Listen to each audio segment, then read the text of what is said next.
GMA Network, willing magpahiram ng artista para sa FPJ Batang Quiapo. Mainit na pinag-uusapan ngayon sa showbiz industry ang umano'y posibilidad na magpahiram ang GMA Network ng ilang artista nito para makasama sa hit kapamilya teleserye na FPJ Batang Quiapo na pinagbibidahan ni Coco Martin. Ayon sa ilang showbiz insider, bukas daw ang GMA sa ideya ng network collaboration, lalo na ngayong nagiging mas malawak na ang koneksyon at pagkakaisa ng mga malalaking TV network sa bansa. Hindi na bago ang ganitong setup dahil kamakailan lamang ay ilang kapamilya at kapuso stars na rin ang nagkasama sa iisang proyekto.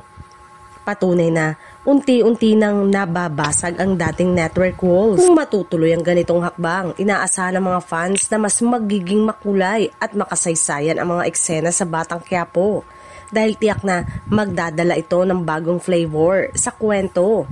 Posible ring makakita ang mga manonood ng bihirang tambalan ng mga kapuso at kapamilya artist sa isang serye.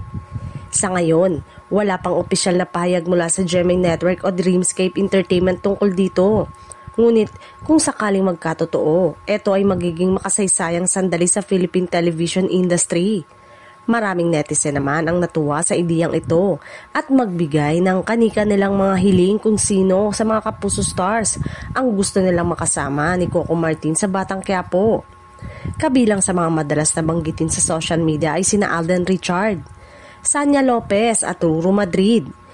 Isang netizen pa nga ang nagsabing ang saya siguro kung magkasama sa isang eksena sina Coco Martin at Alden Richard.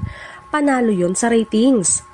Kung matutuloy nga ang plano, masasabing patuloy na nababago at lumalawak ang mundo ng showbiz sa Pilipinas kung saan ang tunay na panalo ay ang mga manunood.